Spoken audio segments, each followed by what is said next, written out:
You've probably heard that clay soil is the enemy, that it's the thing standing between you and a thriving garden. And yeah, I get it. Clay can be sticky, compacted, and waterlogged. But here's what nobody tells you. Clay is actually one of the most nutrient-rich, water-retentive growing mediums on the planet. The problem, it's not the clay. The problem is that we've been trying to fight it instead of working with it. I'm Sonny from Sunnyside Soil, and today we're going full soil scientists.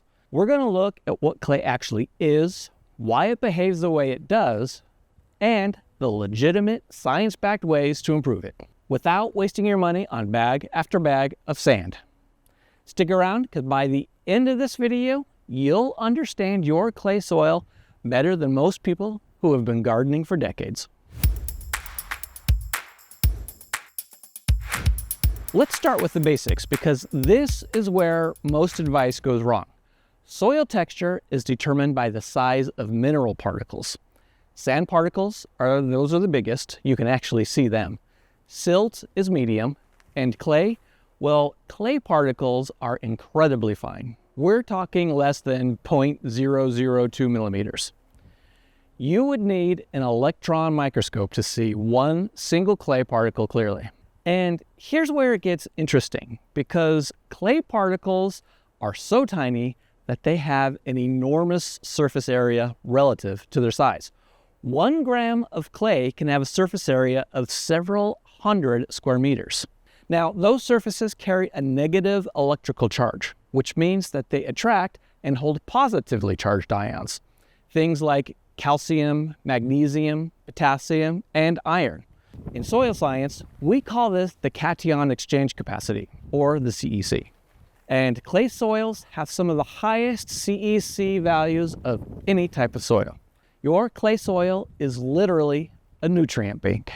Clay also holds on to water, a lot of it. In drought conditions, a clay soil can be the difference between a plant surviving and dying. So before we talk about improving it, I need you to genuinely appreciate what you have. Let me give you a short list of why clay is actually a gift. We talked about it, high cation exchange capacity. It holds nutrients incredibly well. Sandy soils lose fertilizer through leaching. Clay holds on to those fertilizers. Water retention. Clay acts like a sponge. In a dry summer, this matters enormously. Structural stability. Clay soils don't erode as easily. They hold on to their shape, which is great for slopes and raised beds. Microbial habitat. The pore space in clay aggregates are excellent habitat for beneficial bacteria. Now, with all that being said, yes, clay soil has some very real problems when it's degraded or poorly managed. It compacts easily, it drains poorly, and it becomes sticky or brick hard, depending on your moisture level. Now, these are real issues. I'm not going to sugarcoat it. So let's talk about how to actually fix them. Before I tell you what works, I have to address the most common bad advice on the internet, because honestly, I see it everywhere and it genuinely makes things worse. I know, you've heard this 1,000 times. Add sand to loosen clay soil. Please don't. And here's the science behind why. When you mix a small amount of sand into clay, you don't get something in between. You get something closer to concrete. Seriously, this is exactly how bricks are made.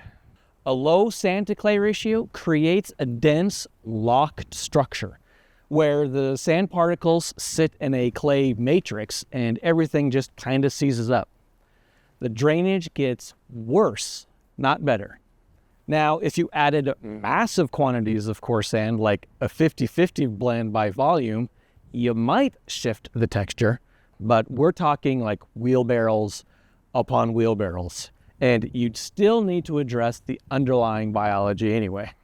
Myth number 2, roto-till it into submission. Now, tilling does break up the clods in the short term, and I understand that appeal, but here's what's actually happening. Tilling destroys the fungal networks, the mycorrhizal hyphae, that help build soil aggregates. It disrupts soil structure. And in clay soils specifically, Repeated tillage creates what is called a hard pan. That's a compacted layer just below the tilling depth that water cannot penetrate. You're essentially creating a bathtub. Every time you till, you're trading a short-term fix for a long-term problem. And hey, thank you for making it this far in the video. If you would like to support us even further, then a super fun way to do that is to buy this Soil Nerd t-shirt. I'll leave a link in the description below. Okay, here's the real stuff, and really probably the reason that you stayed this long. These are science-backed strategies that address the root causes of clay soil problems. One is organic matter, the foundation of everything. The single most effective thing that you can do for clay soil is to add organic matter. That's compost, worm castings, aged manure, leaf mold, all of it. That's all good stuff. This is not complicated advice, but the mechanism behind it is worth understanding. Organic matter feeds the microbial community in your soil. Bacteria and fungi, particularly fungi, produce sticky compounds like glomalin. Glomalin was discovered by USDA researcher Cyril Wright in the 1990s. It acts like a biological glue. It literally binds clay particles into aggregates. Now, these aggregates create macropores. It's the larger spaces between them, which allow water and air to move through. This is called good soil structure, and organic matter is how you build it. I recommend applying 2 to 4 inches of compost to the surface and really just letting that biology work it in over time. If you're starting a new bed, you can gently incorporate it once, but don't make tillage a habit. And if you want to supercharge this process, well, just add some worm castings. The microbial diversity and density in quality worm castings accelerates aggregate formation.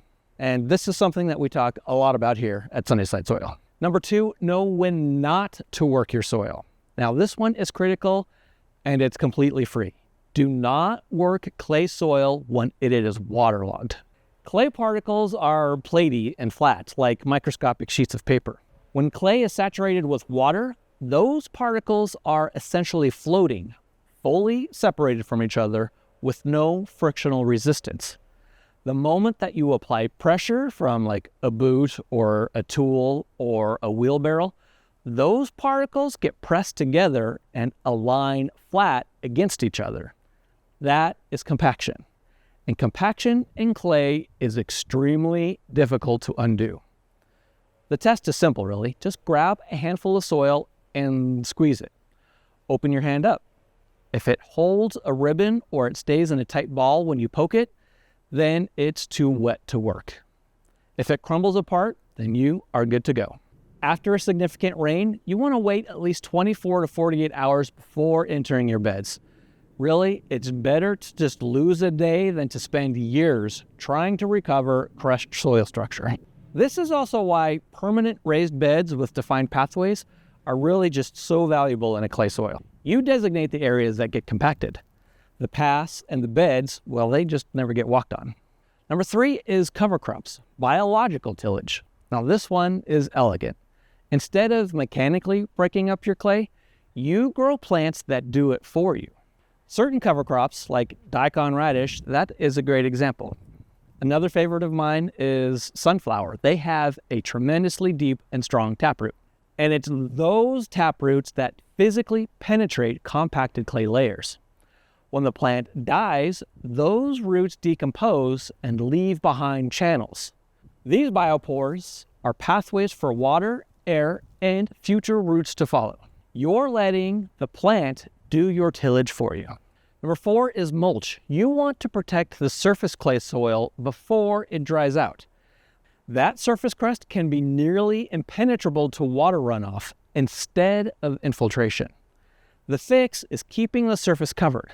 A 2 to 3 inch layer of wood chip mulch, straw, or leaf litter does several things simultaneously. It protects the surface from raindrop impact and crusting. It also maintains moisture so that the soil biology stays active.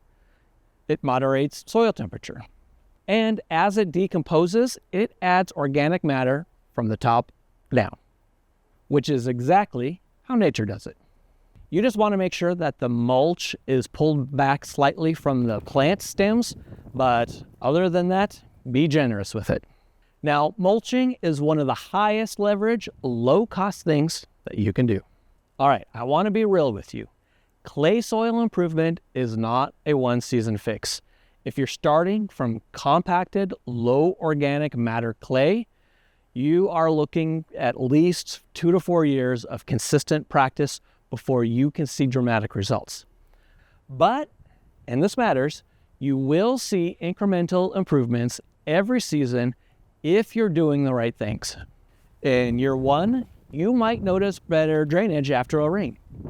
In year 2, earthworms might start moving in. This is how soil regeneration works. It's not instant, but it's real. And here's the thing. Once you've built good structure into clay soil, you have something incredibly powerful. That high CEC means it holds nutrients like a champ. The water retention means that it's resilient to drought. You've taken one of the most challenging soil types and turned it into one of the most productive. That is worth all of the work. So to bring it all together, clay soil is not your enemy, it's just misunderstood. The key moves are to add organic matter consistently, never worked waterlogged soil, protect the surface with mulch, use cover crops as biological tillage, and keep foot traffic off of your beds. That's it. That is the science-backed playbook. Now, if you found this useful, please hit that subscribe button. It genuinely helps more people find the channel. And if you're new here, Sunnyside Soil is all about building healthy soil from the ground up. We talk worm castings, composting, soil biology, and regenerative growing practices. Subscribe so you don't miss what's coming, and drop your questions in the comments. I really do read everything. And if you're dealing with a specific clay situation, like hard pan or waterlogged beds, heavy compaction, I want to know about it. And I might just make that the next video. I'm Sonny. This is Sunnyside Soil. Go grow yourself something great.